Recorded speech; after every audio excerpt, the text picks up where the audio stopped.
In this module, we're going to use our professional practice to fully stylize our projects. And what I mean by style, I just mean like very clean in that whole readability aspect.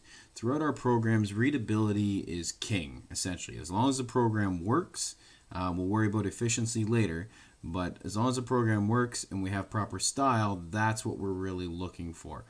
We want to make sure that it is completely readable by everybody and the average programmer. And project manager if need be. So what you see in front of you is a very basic program with very poor style. In fact, it's got no style built in yet. We got to break it up, we got to comment, we got to do everything for it. And that's what we're going to do in this whole module, or in this whole video module. What the program does is something very simple. It asks the user for 3 pieces of information. It then calculates the sum and the average of those pieces of information and displays the results.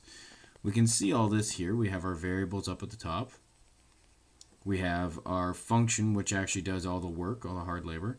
And then we have our prompt boxes down here for number 1, number 2, number 3.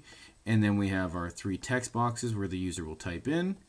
And finally, we have our button where the user is going to click when they're all said and done. Step number 1. Break your program up into its code blocks. That's the most important step, and that's the biggest piece that we can do for readability's sake. Now, luckily, we've already got some indentation here. And the rule of thumb is if you have this opening and closing brace, that tells me that whatever's inside of that code is owned by this function, is owned by the owner of these these braces. So that means all of these lines of code are dependent on that click. Nothing will happen unless this function is actually called and executed.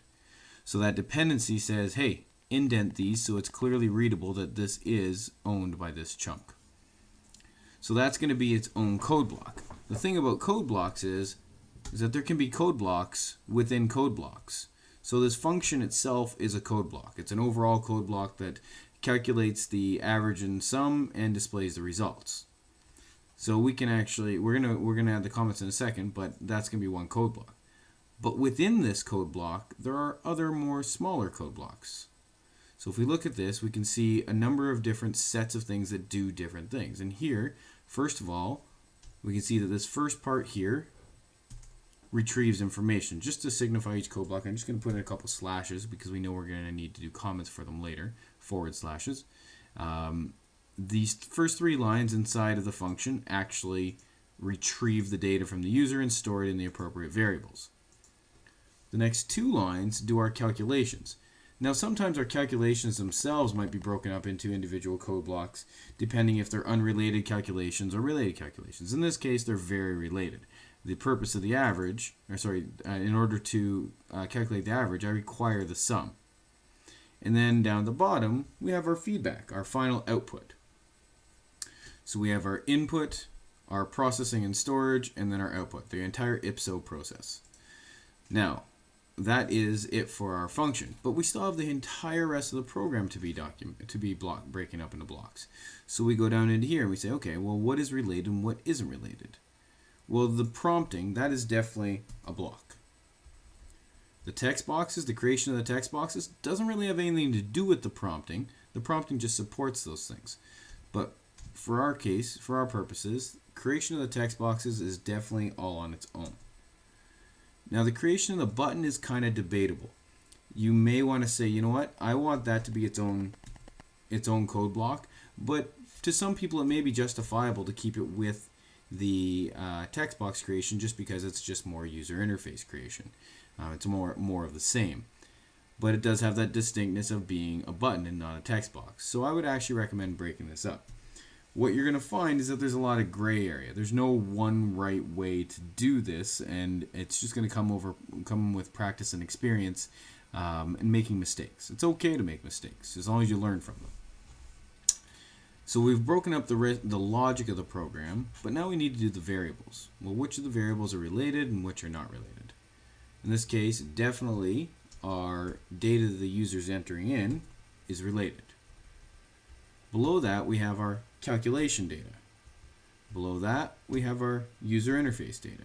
Now again, we can come into the same argument as we did down here of, Are they actually the same thing, or should they be separated? Well, for consistency's sake, since we separated it down here, I'm going to separate it up here as well. You can see that our program itself has grown in size, and you may think, well, if it's bigger, it's more inefficient. That is not true at all. Size does not necessarily mean it's going to be more or less efficient. What it does do, as long as it's spaced appropriately, is it'll make the program more readable. Already looking at this, it's making my code more understandable. So we'll come back and we'll do these code blocks, and we'll do the comments for the code blocks in a second. Before we do that comment though, we need to do the big comment, which is the header. So the header, as discussed in the previous module, is made up of 6 components. Just to put my block comment in here so anything inside is actually commented out. What I like to do so I don't forget this is I just do a quick little acronym, AFP, CMD, AFP CMD, AFP CMD. This helps me memorize everything. So I have my author, I have my file name, let's put a little colon after here, I have my project name, I have my creation date, I have my modify date, and I have my description. So let's quickly fill out all these little pieces of information. Author, well, it's me, so Mr. Lane. File name, what is the name of the file I'm currently working in? Well, in this case, it's main.js. And for most of our purposes, it's always going to be main.js. Unless, of course, you're building secondary scripts in your programs, in which case every other script that you create should have its own header. All right, you don't need to add a header to helper.js or runjs.html, just inside your built.js files as well as the main.js. Now the project name. Because the way JavaScript is built, it doesn't really have a project, so what we're going to do in that case is we're going to incorporate that into whatever we call the folder of our project. Now, when you're creating your project, they're usually copies of that JS base project folder. What you should be doing is renaming that JS_base project to something applicable to what you're doing. For myself, what I called the folder was Demo Pro Practice, which you can see up here inside the title bar. Demo Pro Practice, and then main.js is inside that. So my project name is going to be the same name as that folder, Demo Pro Practice.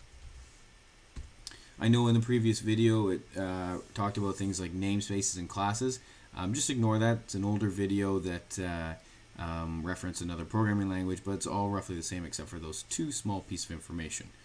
Our file name is going to be main.js, and our project name is going to be the name of our folder. Creation date. When did I create this file? Well, just now. So that would be March 8th, 2016. When's the last time I modified it? Well, just now. March 8th, 2016. The description is a description of what the file does. Now, since this is the only file I'm using within my program, it's really a description of what the whole program does. So what I would say is something descriptive, short and concise. That's your goal, short and concise. Descriptive of what the program does, what this file does. In this case, it says calculate the sum and average of 3 user entered values. Now let's say numbers. It's very simple, short and concise, exactly what it needs to be. For readability's sake, sometimes it's good to just indent this just so you can see the fact that it's part of this block comment. But if you're not comfortable with that, you're perfectly fine just leaving it unindented. Now our goal is to actually fill in our comments for each of our blocks. Once we've done that, we're all done. So each block gets its own comment. Each block is separated by a single space, no more, because otherwise if you do something like, for example, if I start adding like 5 in there, we start to lose readability again. Our goal is to keep things short, concise, and readable. So what is this block's purpose? Not each variable or anything like that. What is this block's purpose? So in this case, I'm going to say store the 3 user entered numbers for later calculation.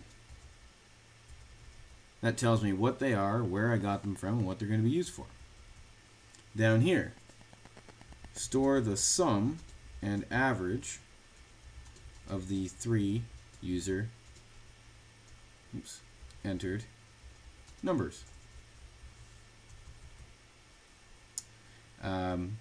User interface variables to store all text boxes used in data entry. Similarly, down below for the button, user interface variable to store the submit button to signify data entry completion. So what is the purpose of this function? We're just working our way down, as you can see.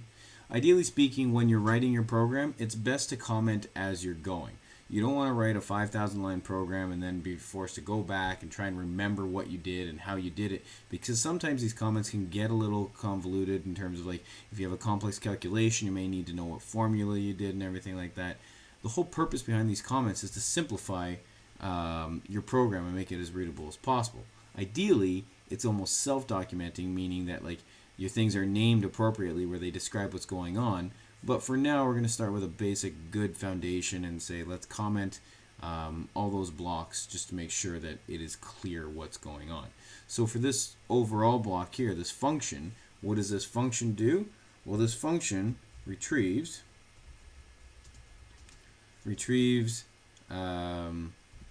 user inputted numbers, user entered numbers.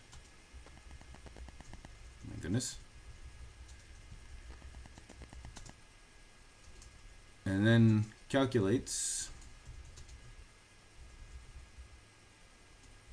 the sum, well, let's say calculates and displays the sum and average of the user entered numbers. Now you notice that I did another single line comment here. I did that because there's no real point to doing a multi-line comment when I only have 2 lines. If I have 3 or more lines, I might do that. But if you only got 2 lines, there's no real point to doing them. You're just adding extra code for no reason. It just gets more unreadable. Okay. Inside. Now we got to go back and do the same thing. So here, we're going to retrieve the 3 user entered numbers, converting as needed. Calculate the sum and average of the 3 user entered values or numbers. Now sometimes if your calculations get more complex, you may need to incorporate a formula or an equation depending on what you're doing, just to make it clear. Sometimes it's just for your own sake. You might come back to it later on and say, well, why did I use this method when this method's more efficient? And you may second guess yourself, which is not necessarily a bad thing in programming. It often leads to good changes. Now, finally, we just need to output our results. Output the final results of sum and average. Now down here, prompt the user for 3 numbers. Down here, create text boxes to be used in the data entry of the 3 user numbers. Same idea, create, I got a spelling error up here, create the submit button to be used to signify the completion of data entry. And that's it. So we've taken this ugly piece of code and we've commented it, we've broken it up, and now it's much, much more readable. So what you see here is hopefully what you'd expect. But what I'm going to do is I'm going to take away all this stuff so you can see the difference again. So I'm just going to Control Z, get rid of all the stuff we just did.